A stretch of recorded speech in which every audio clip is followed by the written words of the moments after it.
Dans cette vidéo, on va voir ensemble combien ça coûte de créer une application pour iOS notamment, donc sur iPhone. Donc il y a deux manières de faire. La première, c'est d'embaucher des développeurs ou une équipe qui va créer votre application, donc ça va vous coûter plusieurs milliers d'euros. Ou alors il y a l'autre méthode qui est de créer vous-même votre application. Nous, on va voir combien coûte cette méthode-là. Allez, c'est parti, on commence juste après la petite intro.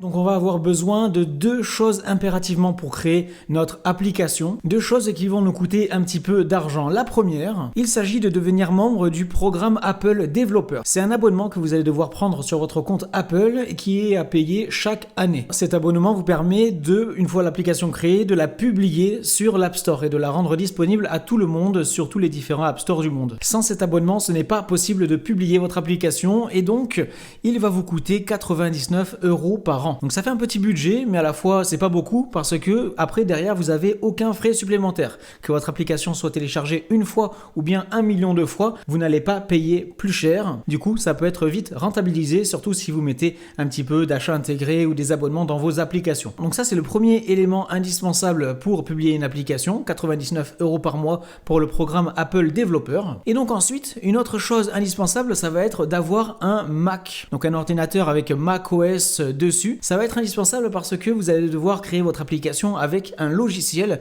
qui est disponible que sur macOS. Et donc ce logiciel, c'est Xcode. Donc le logiciel est gratuit, mais pour l'utiliser, vous allez devoir avoir un Mac. Et du coup, ça va vous coûter au minimum, si vous l'achetez neuf, 699 €. Ici, c'est dans le cas d'un Mac mini. Donc c'est une petite tour d'ordinateur. À côté, vous allez devoir avoir un écran, un clavier et une souris. Mais voilà, si vous voulez payer le moins cher possible pour avoir un Mac, c'est vraiment le meilleur rapport qualité-prix. Et donc une fois que vous avez ces deux éléments-là, vous allez pouvoir commencer à créer votre application. Et vous allez pouvoir ensuite, quand elle sera créée, la publier. J'en profite du coup pour faire ma petite pub. Si vous voulez apprendre à créer une application sur iOS, j'ai créé un cours qui va vous apprendre vraiment comment créer une application de A à Z. Ça va faire de vous un véritable expert en création d'applications. Et donc vous pouvez accéder au premier module gratuitement. Ça vous permettra d'avoir de solides bases. Cliquez sur le lien dans la description de la vidéo pour vous inscrire à ce cours et vous pourrez directement y accéder sur la plateforme Appcademy. Et ensuite, on va parler maintenant d'un dernier petit élément. Une fois que vous aurez créé votre application, qu'elle sera publiée sur l'App Store, il se peut que vous ayez envie de créer un site internet vitrine pour un petit peu présenter votre application. Vous pouvez facilement créer des sites internet, notamment avec WordPress, mais ça va vous coûter quelque chose comme 50 € à peu près par an en ce qui concerne l'hébergement du site internet et